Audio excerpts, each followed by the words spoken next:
And we're live. Welcome back, everyone. Episode 79 of Kids Deserve It. We hope you've been enjoying our weekly chats with educators and game changers from around the country. Also, don't forget, you can check us out on iTunes. And remember, while you're checking us out on iTunes, if you go on there and leave a review for the show and any episode and leave your Twitter handle, we select a winner each week to win an autographed book set from Adam and I. Also, don't forget to join our Kids Deserve It chat on Wednesdays. That's tonight, 8 p.m. Central Standard Time. 6 p.m. Pacific Standard Time. This week, we got another great guest, but first, we want to introduce ourselves. I am Adam Welcome, Director of Innovation in the Bay Area of California. My name's Todd Neslony, Elementary School Principal in Navasota, Texas, and I am thrilled to have our special guest this week, Ibi Zoboi. Ibi, thanks for being a guest with us this week. Thank you, Todd and Adam. Thank you for having me. We also want to remind our viewers that you can participate in social media using the hashtag KidsDeserveIt, as we always love seeing what sticks out to you, whether you're watching live or listening to this recording later. So, Ibi, we got a few questions for you. So, for those that may not know about you, tell us about yourself.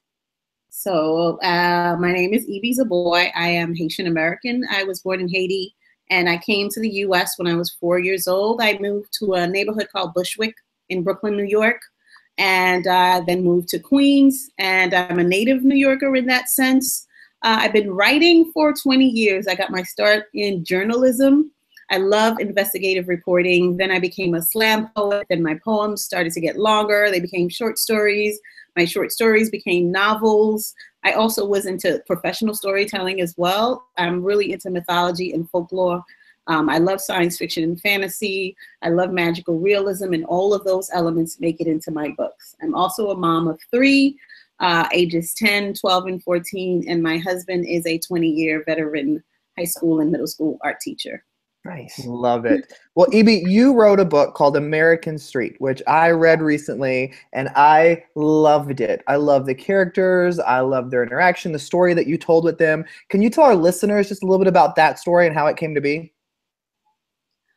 American Street is about a 16-year-old Haitian American girl named Fabiola who moves to Detroit with her mother, who was about to move to Detroit with her mother, when her mother gets detained at Kennedy Airport on their way to Detroit. So Fabiola has to move on her own to meet her aunt and 3 cousins. Of course, like many other immigrants leaving a place that's supposedly broken to move to somewhere where they feel that they can live the American dream.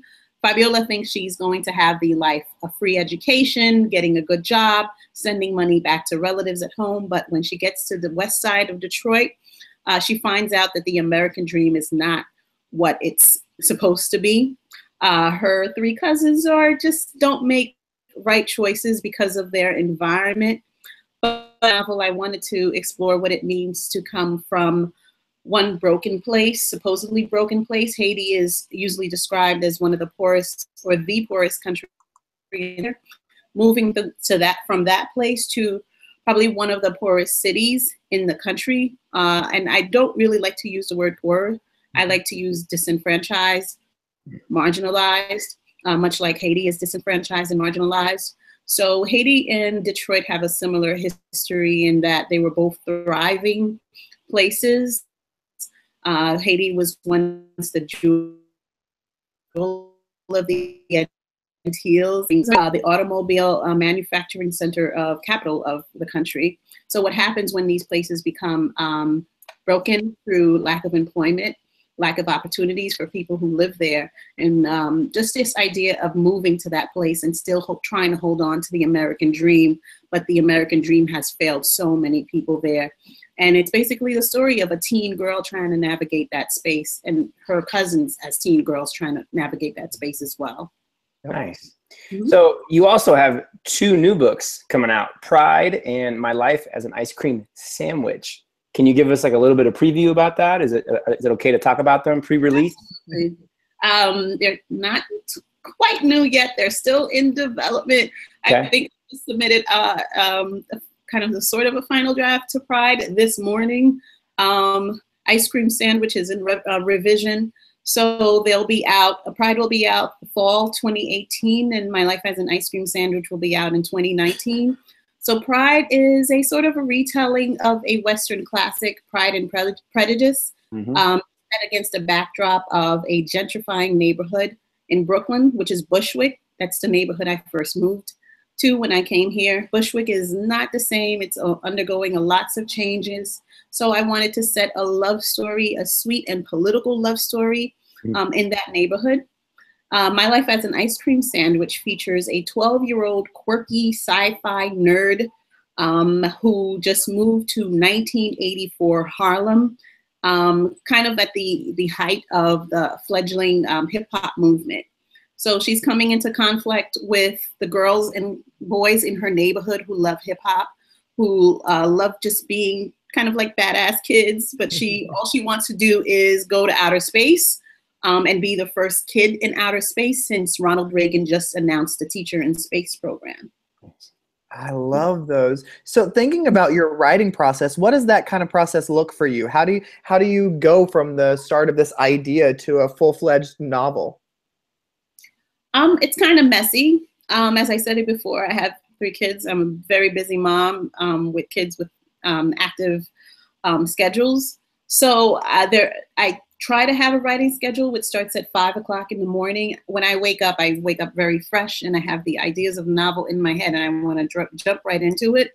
But the daily activities get in the way. So when I usually sit down by my desk, there's no time to lollygag. I try not to procrastinate. I jump right into the story. So I can't say I have a definitive writing process. But it usually starts with, yes, an idea, sharing it with my editors, just coming up with an outline, coming up with some sort of pitch, some loose thing that I could shape and mold into some story. And the drafting process is just taking that idea and running with it. So, Evie, what was school like for you growing up? Oh, boy. You know, I was an immigrant kid. And my mom I remember my mom thinking that any American school would be a good school because it was free. I got started in public school. However, I was in a public school that wasn't such a great neighborhood. I remember just there being a lot of violence in my community and not the sort of shoot 'em up, bang, bang violence, but just you know, just unruly schools, schools that had lots of lack of resources. But I'll share this story with you. My mother pulled me out of the public school in my neighborhood because a little boy spat in my face. He did not have nice things to say about how I dressed and how I looked. I was very Caribbean in the sense that I wore my hair and wore different kinds of clothes than the girls in my classroom. And I stood out. So the kids were not very nice to me at all. So she pulled me out of that school and put me in Catholic school. Back then, there were 2 options, public school or Catholic school. In my neighborhood in Bushwick, the public school and Catholic school were actually across the street from each other. And It was a completely different kind of setting. I went to Catholic school. I was in kindergarten, 1st grade in public school. In 2nd grade, I started Catholic school. And I felt safe. Teachers, Sister Anne, Sister Mary, Sister Teresa were terribly mean. 80s in Bushwick, and I do remember them hitting kids with a ruler. They had to put out at me, but there was like a couple of unruly kids. It's not spanking. They got hit on the hand with a ruler, and I don't think that would fly over now. No, but interesting. Interesting enough, that school building is now a charter school. So I'm noticing all over Brooklyn and all over different parts of the city, there are 2 options now. The 2 available now for public schools, which are 2. They're both public schools, but I think a lot need that other option because certain kind of education back in their home countries, which is very rigid and colonial education. And I just know that a lot of Haitian and other Caribbean families want that sort of colonial education replicated when they come here and they see that things. Yeah. And I did go to public school again for middle school and started Catholic school again for high school. Okay, so you kind of went back and forth then. Yeah, and I think it just had to do with finances. when I was in Brooklyn, I stayed in Catholic school. My mother moved out to Queens, thinking that Queens is a better environment. Maybe the public schools are better. And that wasn't necessarily the case. I thought it was fine. I felt fine.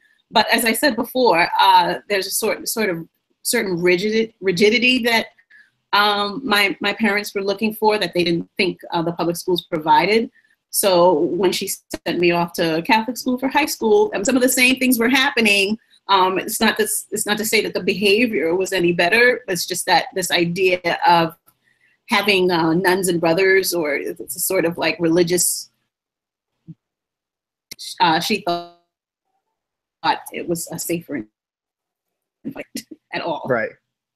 So, Ibi, when you think about literature and as adults reading and books that we're giving to kids that have characters that not only they can relate to, but also feature characters that look nothing like them, what do you see as why is it important for adults and kids to be reading books like that? I'm sorry, can you repeat the question? You were kind of breaking up a little bit. Yeah, sorry. So when you think about having adults reading books and kids reading books, and we always want them to be reading books that have characters that not only they can relate to, but also features characters that look nothing like them or don't have any kind of the same background as they do. Why do you feel it's important for kids and adults to be reading books like that?